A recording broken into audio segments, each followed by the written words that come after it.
Halo rekan Caraka, selamat datang kembali di Suara Caraka, ruang diskusi hangat untuk para diplomat muda. Hari ini kita akan membahas topik yang sangat relevan dengan tugas dan fungsi kita sebagai ASN, yaitu good practice versus bad practice dalam mewujudkan smart governance. Sebagai generasi baru di birokrasi, kita perlu belajar dari praktik-praktik yang sudah ada, baik yang layak ditiru maupun yang perlu dikritisi dan ditinggalkan. Hari ini saya hadir tidak sendiri, sudah hadir 4 rekan CPNS dari berbagai unit di Kementerian Luar Negeri yang siap berbagi perspektifnya. Di sini ada Kak Riri sebagai narasumber 1, ada Hai Kak semuanya. Tun narasumber 2, ada Kak Willy narasumber 3, Halo. dan Kak Iwan narasumber yang keempat. Halo. Oke, udah kenal semua ya. Yuk sekarang kita mulai obrolan kita hari ini. Kita mulai dari kabar baik dulu nih. Halo Riri, kamu katanya semangat banget nih mau cerita soal inovasi di Kementerian Luar Negeri ya. Hai Riris, iya aku semangat banget nih mau menceritakan praktik yang baik di Kementerian Luar Negeri. Jadi praktik baik pertama yang aku soroti adalah chatbot Sari. Jadi Sari itu kepanjangan dari Sahabat Artifisial Migran Indonesia. Jadi ini adalah asisten virtual yang dikembangkan oleh Kemlu untuk melayani WNI di luar negeri. Jadi pelayanannya ini 24 jam nonstop. Misalnya kita kehilangan paspor, kita kena bencana, atau kita butuh alamat KBRI, kita langsung bisa akses semua ini melalui Sari. Jadi ini cepat, efisien, minim juga kontak fisik, dan fitur ini tersedia di aplikasi Safe Travel Kemlu yang memang berisi informasi-informasi praktis bagi WNI di luar negeri. Yang kerennya, chatbot ini tuh berbasis AI. Jadi dia terus belajar dari interaksi penggunanya. Jadi semakin lama dia akan semakin responsif. Jadi ini contoh nyata bagaimana teknologi ini bisa dipakai untuk meningkatkan pelayanan publik alias wajah smart ASN yang sesungguhnya gitu. Wow, keren ya. Jadi ini tuh diplomat digital gitu ya. Kalau Lun, kamu juga sempat riset beberapa good practice lainnya kan ya? Mau cerita nggak? Izin jam ini ya teman-teman. Jadi aku Luna nih mau cerita nih tentang inovasi lain di Kemlu yang udah pernah aku gunain sendiri sebelumnya, yaitu ada website e-office, kemudian ada juga aplikasi Kemlu Go. Apa sih itu? Nah, kalau e-office ini mempermudah urusan surat menyurat di internalnya Kemlu. Kalau dulu kan harus print gitu suratnya, terus tanda tangan, bawa ke lantai-lantai lain. Nah, kalau sekarang kita bisa langsung upload, terus ada trackingnya juga. Jadi kita bisa tahu nih status surat kita tuh udah sampai siapa, kapan dibuka, gimana sih responsnya. Jadi ini sangat membantu untuk efisiensi dan juga pengarsipannya. Terus yang kedua ada aplikasi Kemlu Go. Apa sih aplikasi ini? Jadi kalau kita ini pegawai di Kemlu, pasti teman-teman lain juga udah pernah pakai ya untuk absensi, presensi, kemudian pengajuan cuti, monitoring aktivitas pegawai. Ini semua pakai aplikasi Kemlu Go.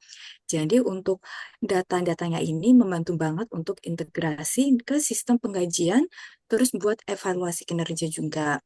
Jadi manajemen ASN sekarang semuanya berbasis data, bukan cuma intuisi aja gitu.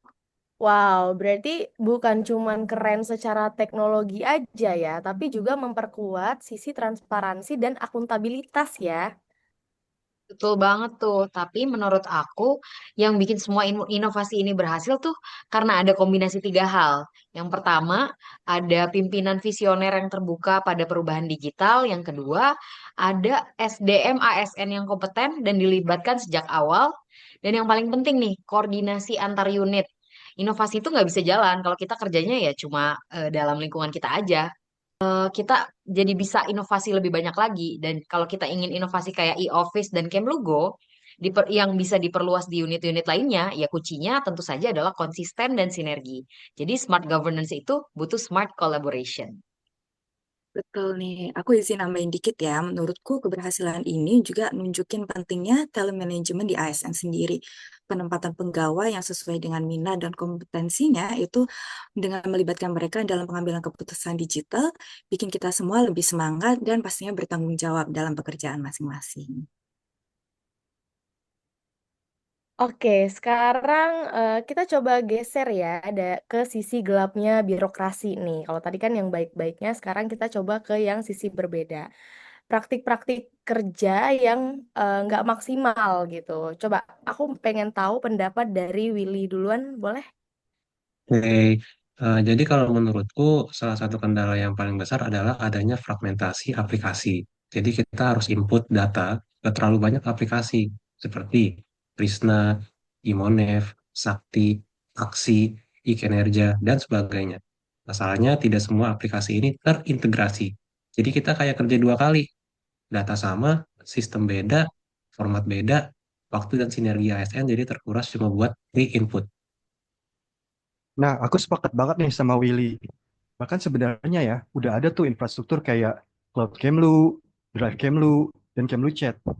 Tapi ya kenyataannya yang dipakai WhatsApp lagi. Buat kirim naskah dinas, info penting, bahkan file sensitif semuanya di WhatsApp. Padahal ya, WhatsApp itu kan bukan platform resmi, nggak punya sistem keamanan juga yang setara sama Cloud Kemlu, Drive Kemlu dan Kemlu Chat tadi. Ini rawan banget loh dari sisi kerahasiaan dan akutabilitas.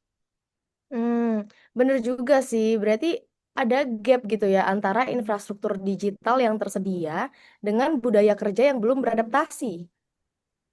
SIS. Di sini kelihatan pentingnya literasi digital dan leadership.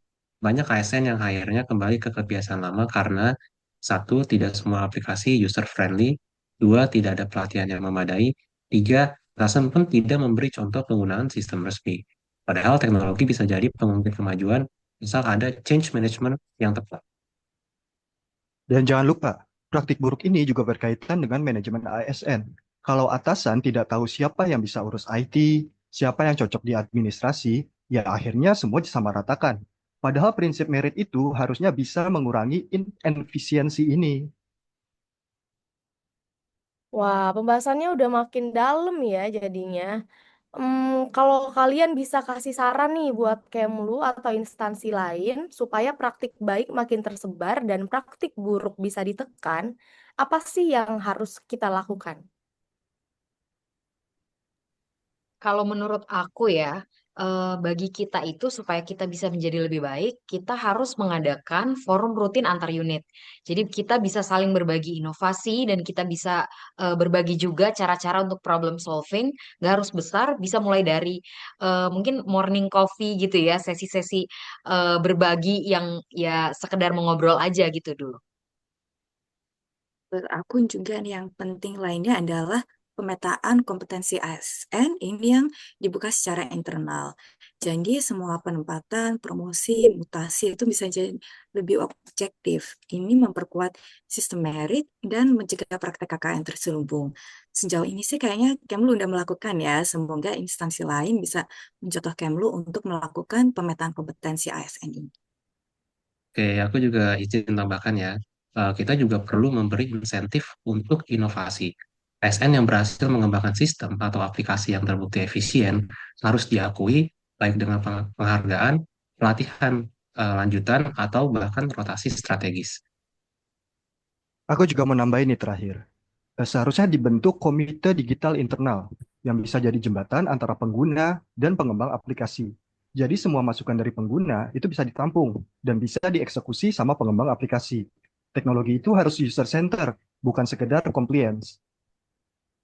Wow, luar biasa nih obrolan kita hari ini. Udah banyak banget informasi yang kita share satu sama lain. Terima kasih banget teman-teman yang sudah hadir di sini untuk obrolan inspiratifnya. Kita jadi sama-sama belajar bahwa ternyata smart governance itu nggak melulu soal aplikasi baru, tapi soal keberanian untuk sama-sama berubah, kolaborasi lintas unit, dan pemanfaatan teknologi secara bertanggung jawab.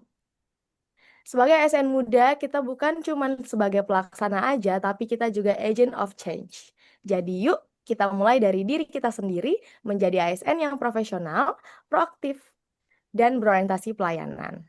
Sampai jumpa di episode Suara Caraka berikutnya. Selamat pagi, dadah.